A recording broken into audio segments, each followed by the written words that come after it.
ప్రస్తుతం మనతో మాట్లాడేందుకు మంత్రి చెల్లిబోయిన వేణుగోపాల్ గారు ఉన్నారు. అలాగే రాజమండ్రి రూరల్లో పరిణామాలు కావచ్చు, అలాగే ఏపీ వ్యాప్తంగా జనసేన టీడీపీ పొత్తులో భాగంగా టికెట్ల ప్రకటనపై ఏ విధంగా ఉందో మరిన్ని విషయాలు అయితే తెలుసుకునే ప్రయత్నం చేద్దాం. సార్ చెప్పండి సార్, జనసేన టీడీపీ పొత్తులో భాగంగా ప్రధానంగా నిన్న టికెట్లు ప్రకటించడం జరిగింది. ఈ పొత్తుల వ్యవహారం అంతా కూడా చూస్తే ఎలా ఉండాలంటే టికెట్ల వ్యవహారం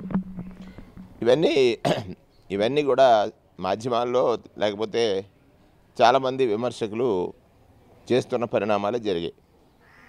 పవన్ కళ్యాణ్ గారికి ఓర్పు లేదు, సహనం లేదు, లక్ష్యము లేదు, ఆశయము లేదు.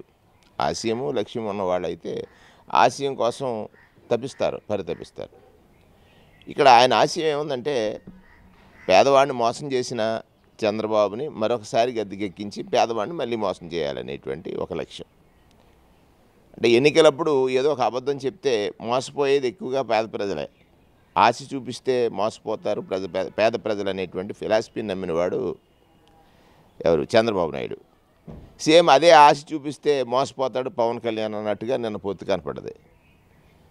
175 సీట్లలో ఆయన 24 సీట్లకి పరిమితమయ్యారు, 25లో 3టికి పరిమితమయ్యారు. అంటే ఆయన అంతమానం కామెంట్ చేస్తారు అందరూ కూడా. ఇది పావలా అనేటువంటి అంటే 25% అడుగుతాడేమో అనుకున్నారు. ఆయన అడిగింది 13.75%.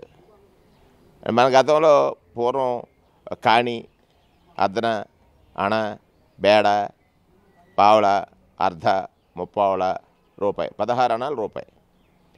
ఇక్కడ ఈయన ఏమైందంటే 2 అణాల ఒక కాణీకి, 2 అణాల ఒక కాణి లేదా బేడ కాణీకి పొత్తు కుదుర్చుకున్నాడు. అంటే ఇక్కడ పవన్ కళ్యాణ్ గారు మనస్సాక్షిని ప్రశ్నించుకోవాలి. 5 సంవత్సరాల కాలంగా మిమ్మల్ని నమ్మి మీరు ప్రశ్నిస్తాము, నిజాయితీగా ఉంటాము, డబ్బు ఖర్చు పెట్టమని చెప్తే ఒక ఎలక్షన్ చేశారు.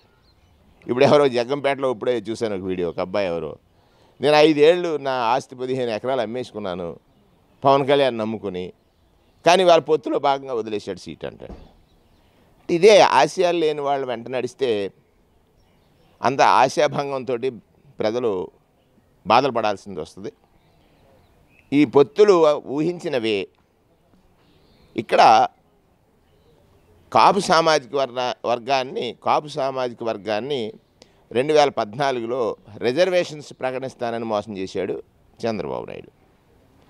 ఆ రిజర్వేషన్స్ కల్పిస్తానని చెప్పారు మీరు. అది చేయమని అడిగినందుకు కాపు సామాజిక వర్గాన్ని ఎక్కువ హింసించినటువంటి పరిస్థితి ముద్రగడ పద్మనాభం గారి కుటుంబాన్ని అది చూసాం మనం. ఇవాళ మళ్ళీ కాపు సామాజిక వర్గాన్నే మోసం చేశాడు త్రూ పవన్ కళ్యాణ్. ఎలా?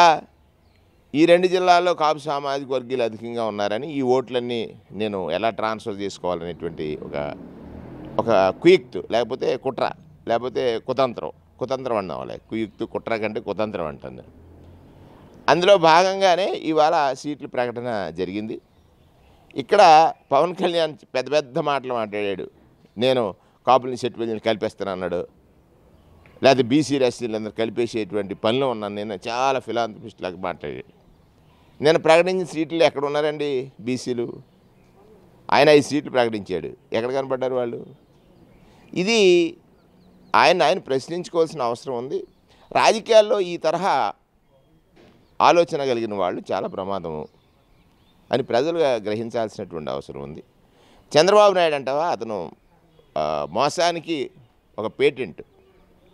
మోసమే తన ఎజెండా, లక్ష్యం, ఆశయం అన్నీ మోసమే.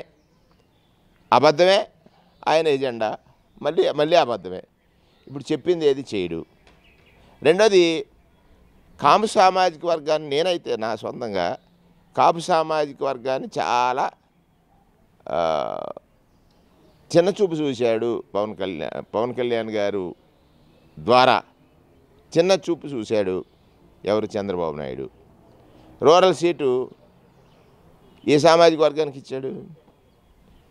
చాలా పలు సందర్భాల్లో జగన్మోహన్ రెడ్డి గారికి నా సామాజిక వర్గం అంటే ఎస్సీలు కనపడతారు, ఎస్టీలు కనపడతారు, బీసీలు కనపడతారు, మైనార్టీలు కనపడతారు. అదే చంద్రబాబు నాయుడికి నా సామాజిక వర్గం అంటే ఆయన సామాజిక వర్గం తప్ప, కమ్మలు తప్ప కాపులు కూడా కనపడరని నిన్న రుజువైంది. ఎందుకంటే నాదెండ్ల మనోహరు, కందుల దుర్గేషు పవన్ కళ్యాణ్కి లెఫ్ట్ రైట్ కింద కనపడేవారు. అంటే ఎవరిని మోసం చేశాడు? నాదెండ్ల మనోహర్ గారు ప్రకటించుకున్నారు, దుర్గేష్ గారు ప్రకటించుకున్నారు. కానీ ఇవాళ దుర్గేష్ గారిని ఏమో పక్కకు పంపుతూ బుచ్చి గారిని తీసుకున్నారు. అంటే ఏ సామాజిక వర్గాన్ని గౌరవించాడు ఆయన? అంటే ఒక్కటే ఆయన నమ్ముకున్నది ఈనాడిని, రాధాకృష్ణ గారిని, ఆంధ్రజ్యోతి, TV5 నాయుడు గారు, అందరూ నాయుడులే. ఇందులో కొత్త ఏముంది?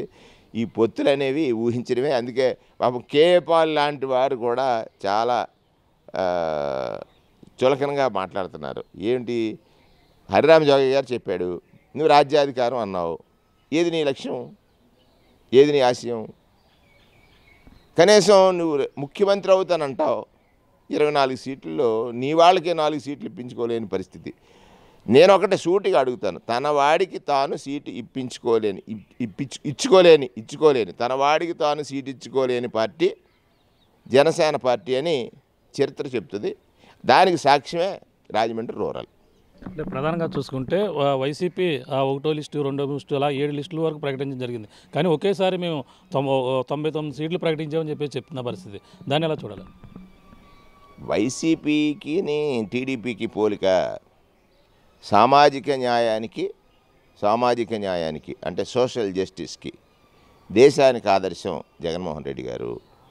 1, 2, 3, 4, 5, 6 లిస్టులు ప్రకటించినా ఎవరు ప్రకటించారు? ఒక బీసీ ప్రకటించాడు, ఒక ఎస్సీ ప్రకటించాడు, ఒక ఎస్టీ ప్రకటించాడు. నువ్వెవడు ప్రకటించాడు? ప్రకటించిందేమో నువ్వా? నువ్వు మళ్ళీ సామాజిక న్యాయం గురించి మాట్లాడతావా? అంటే తను ఒకటే నేర్చుకున్నాడు, ఒక తరం అయిపోయింది, ఆ బిడ్డలను ఎవరినో తెస్తున్నాడు. ఇక్కడ అలా కాదే, ఎక్కడో మూలన ఉన్నవాడిని కూడా తీసుకొచ్చి రాజ్యసభకు పంపగల ధైర్యవంతుడు. బాబురావు గారిని తీసుకోండి, ఆయన్ని రాజ్యసభకు పంపిస్తున్నాడు. ఇక్కడ బోస్ గారిని తీసుకోండి, లేకపోతే రమణ గారిని తీసుకోండి, లేకపోతే అక్కడ మన ఆర్ కృష్ణ గారిని తీసుకోండి. ఇవన్నీ ఒక సామాజిక స్పృహతో కలిగినటువంటి అంశాలు. అంటే ఈ రాష్ట్రంలో కానీ దేశంలో కానీ జగన్మోహన్ రెడ్డి గారి పాలన అంటే ఆశయంతో కూడిన పాలన, ఆశతో కూడిన పాలన కాదు. చంద్రబాబు నాయుడు అంటే ఆశ గల వ్యక్తి, ఆశయం లేనివాడు. ఆశయం ఉన్నవాడైతే మామను పడ్డు, ప్రజలను పడ్డు, అక్క చెల్లెలను పడ్డు, విద్యార్థులను పడ్డు. పక్కన ఉన్న పవన్ కళ్యాణ్ లాస్ట్ పోటు వేశాడు. చంద్రబాబు నాయుడు నమ్మాడా ఎవడైనా? పొడిపించుకోవాల్సిందే. లాస్ట్ పోటు పవన్ కళ్యాణ్కి వేశాడు 24తో సరిపెట్టి.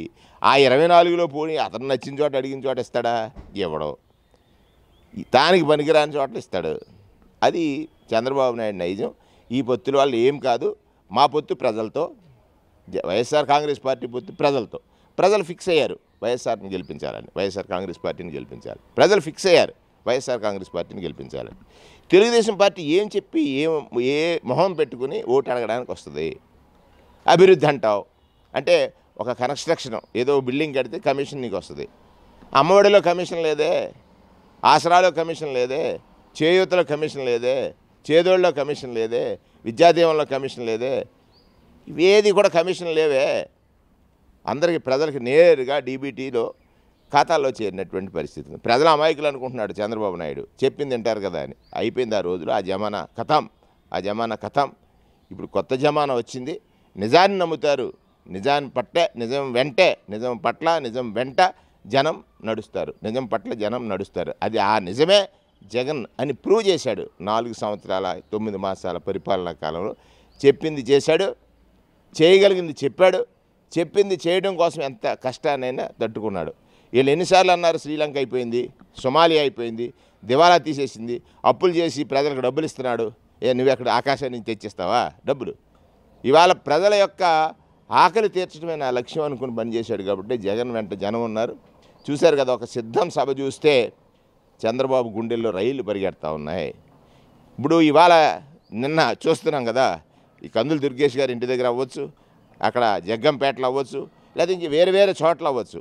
అంటే మొదట పవన్ కళ్యాణ్ ప్రకటించిన పరిస్థితి అంటే ఇక్కడ కందులు దుర్గేశ్ పోటీ చేస్తారు, రాజమండ్రి రూరల్ నుంచి జనసేన పోటీ బరిలో ఉంటుందని చెప్పేసి మొదట ప్రకటించారు. కానీ ఇప్పుడు పరిణామాలు అక్కడ అంతా ఉద్రిక్త వాతావరణం, ఉదయం కూడా కార్యకర్తలు ఆందోళన చేసిన పరిస్థితి. ఈ పరిణామాలు ఎలా చూడాలి? మీరు ఏ విధంగా, ఇద్దరిలో బుచ్చి సోదరు బెస్టా, మీకు ఎవరు కందులు దుర్గేశ్ బెస్ట్ అనుకుంటారు? పోటీకి పవన్ కళ్యాణ్ ప్రకటనకి విలువ లేదని, పవన్ కళ్యాణ్ గారి ప్రకటనకి విలువ లేదని దుర్గేష్ ఉదంతం మనకు చెప్తున్నటువంటిది. నాకు పోటీ అంటారా?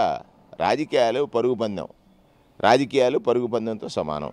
నా వెనక ఎవరు పరిగెట్టినా నన్ను అందుకోలేనంతగా పరిగెట్టడం నా లక్ష్యం. నా వెనక ఎవరు పరిగెట్టినా నన్ను అందుకోలేనంత పరిగెట్టడం నా లక్షణం. దానికి కారణం ఏంటంటే నా వెనకనున్నది జగన్, నా వెనకనున్నది జగన్, నన్ను పరిగెట్టించేది జగన్, నన్ను పరిగెట్టించే జగన్ పరుగు ముందు వెనక ఎవరు వచ్చినా ఒకటే పరుగు. అంటే అధికారులను ట్రాన్స్ఫర్ చేసినట్టు ఇక్కడ రావడం జరిగింది. ఎవరైనా సరే మేము ఇక్కడ ఉన్నటువంటి వైసీపీ అభ్యర్థులు ఎవరైనా కానీ ఓడించడానికి మేము సిద్ధమని ఒక పక్కన కందులు దుర్గేష్ అంటున్న పరిస్థితి, ఒక పక్కన బొచ్చి సోదరు కూడా అంటున్న పరిస్థితి. ఈ పరిణామాలు ఎలా చూడ రాజమండ్రి రూరల్లో మీకు ఏ విధంగా మీరు ముందుకెళ్తున్నారు ప్రజల్లోకి? నేను రాజమండ్రి రూరల్ వచ్చిన వెంటనే బుచ్చి చౌదరి గారి 5 ఏళ్ళు, అంతకుముందు 5 ఏళ్ళు పేర్చిపోయే ట్రైన్ల నిండా చెత్త. ప్రజలు ఎలా బ్రతుకుతున్నారో పట్టించుకున్నాడా? ఆ వాసనలో సెప్టిక్ ట్యాంక్స్ పొంగిపోతుంటే ఏదో స్టేట్మెంట్లు ఇస్తే సరిపోద్దా? పని చేయాలి, పని చేయించాలనేటువంటి స్పృహ ఉందా? చూడు, ఎక్కడికి వెళ్ళినా వేణు వచ్చిన తర్వాత శుభ్రత ఎలా మొదలైంది. స్వచ్ఛత మన బాధ్యత. 30 రోజుల్లో 35% సుమారుగా పనిచేశాము. కారణం ప్రజలకు సేవ చేయాలనే తపన, ప్రజల చేత సేవ చేయించుకోవాలనే తపన వారిది. చౌదరి గారు కదా ప్రజల చేత సేవ చేయించుకోవాలనే తపన వారిది, ప్రజలకు సేవ చేయాలనే తపన నాది. నేను నాయకుడిని కాదు సేవకుడిని. ఆయన నాయకుడిని, నాకు చేయండి రా సేవ అంటాడు. నేనంటాను, నేను సేవకుడిని, నాకు ఓటు వేస్తే నీకు సేవ చేస్తానంటాను. ఈ సేవకుడిని ఎంచుకుంటారా, నాయకుడు విషయంలో ఎలా ఉంటారా అనేది 2 సార్లు చూసేశారు. రేపు ఖచ్చితంగా వైఎస్ఆర్ కాంగ్రెస్ పార్టీ రాజమండ్రి రూరల్లో ఖచ్చితంగా 100% గెలుస్తుంది. ఎందుచేతనంటే ఇక్కడ కాపు సామాజిక వర్గీయులందరూ కూడా హర్ట్ అయిపోయారు. 5 ఏళ్ళు సీటు వస్తుందని భావించినటువంటి కాపు సామాజిక వర్గీయులు వారే నిజమైనటువంటి పాఠం చెప్తారు రేపొద్దున. ఎవరికి? తెలుగుదేశం పార్టీకి. అంటే రామచంద్రపురంలో గుడ్ మార్నింగ్ రామచంద్రపురం అంటూ ఒక స్వచ్ఛ రామచంద్రపురం అంటూ ఒక కార్యక్రమం చేపట్టారు. రాజమండ్రిలో అటువంటి కార్యక్రమాలు ఏం చేపట్టారండి? అలాంటివి చేస్తున్నాం కదా. ఇది స్వచ్ఛత నా బాధ్యత అనేటువంటి కార్యక్రమం చేస్తున్నాం. గుడ్ మార్నింగ్ అంటే అక్కడ అవసరాన్ని బట్టి, అక్కడ టౌన్ చిన్నది, ఇక్కడ పెద్దది. సో స్వచ్ఛత నా బాధ్యత అనేటువంటి కార్యక్రమం తీసుకుని, స్వచ్ఛత మన బాధ్యత, నా బాధ్యత కూడా కాదు, మన బాధ్యత. ప్రజలందరినీ అందులో మమేకం చేసి స్వచ్ఛత కార్యక్రమాన్ని చేపడుతున్నాం. దానికి మంచి రిజల్ట్ వస్తుంది. అది ఇట్స్ ఎ గుడ్ ప్రోగ్రామ్. 2, ప్రజలు ఎవరి పట్ల ఆదరణ చూపుతారన్నప్పుడు సేవకుడి పట్ల ఆదరణ చూపుతారనేది నేను ప్రూవ్ చేశాను రామచంద్రపురంలో. ఇక్కడ కూడా ప్రూవ్ చేయబోతున్నాను. దానికి ఏమాత్రము సంశయం లేదు. ఇక్కడ అహంతో మాట్లాడేవారు నేనే గెలుస్తాననేటువంటి మాటలు ఏదైతే ఉన్నాయో అది నేను చెప్పను. ప్రజలు గెలిపిస్తారని నేను అంటాను. నేనేమంటాను? ప్రజలు గెలిపిస్తారని. ప్రజలు కదా, ప్రజలు చేయాల్సిన పని నేను చేస్తానని చెప్పడం కరెక్ట్ కాదు. కాబట్టి నన్ను ప్రజలు గెలిపిస్తారు కేవలం నేను చేస్తున్నటువంటి సేవా కార్యక్రమాలని గుర్తించి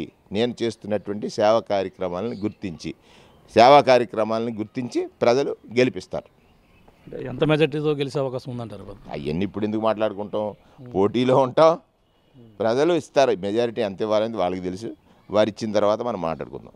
థ్యాంక్ యూ సార్. చూస్తున్నా ఇది పరిస్థితి. జనసేన టీడీపీ పొత్తులో ప్రకటనలో టికెట్ల ప్రకటనలో భాగంగా ప్రధానంగా వాళ్ళ టికెట్లు వాళ్ళే ప్రకటించుకోని పరిస్థితిలో జనసేన పార్టీ ఉందని, అలాగే జనసేన పార్టీ తమ వారికి కనీసం టికెట్ ఇవ్వలేని పరిస్థితుల్లో ప్రధానంగా ఉన్నారని, రాజమండ్రి రూరల్లో జరుగుతున్నటువంటి కందులు దుర్గేష్ని అతని సరైన న్యాయం చేయలేకపోయారు. కొంత రాష్ట్ర వ్యాప్తంగా ఏ విధమైనటువంటి న్యాయం చేస్తారు, కాపులకు కూడా సరైన న్యాయం చేయలేదంటూ ఇప్పుడిప్పుడే వ్యతిరేకత వస్తుంది. ఏదేమైనా ఇప్పుడు పొత్తుల వ్యవహారంలో పవన్ కళ్యాణ్ కనీసం పావలా 25 సీటు కూడా రప్పించుకోలేదంటూ ప్రధానంగా కామెంట్ చేసినటువంటి పరిస్థితి ప్రధానంగా ఉంది. ఏదైనా రాజమండ్రి రూరల్లో నేనే నెగ్గిస్తాను, నేనే గెలిచి రాజమండ్రి రూరల్లో మళ్ళీ ఇక్కడ వైసీపీ జెండా ఎగరబోతుంది, ఆ ప్రజలందరూ కూడా నన్నే తిరిగి ఆదరిస్తారంటూ మంత్రి చెల్లిబోని వేణుగోపాల్ రాజమండ్రి రూరల్ అభ్యర్థి ఎవరైతే ఉన్నారో చెల్లిబోని వేణుగోపాలకృష్ణ గారు చెప్తున్న పరిస్థితి ప్రధానంగా ఉందని చెప్పాలి. ఇది కూడా తాజా పరిస్థితి. కెమెరా రామతో ప్రకాష్, RTV రాజమండ్రి రూరల్ నుంచి. మరిన్ని వీడియోస్ కోసం ఛానల్ ని సబ్స్క్రైబ్ చేయండి. లేటెస్ట్ అప్డేట్స్ కోసం వాట్సాప్ ఛానల్ ని ఫాలో చేయండి. అండ్ లింక్ డిస్క్రిప్షన్ లో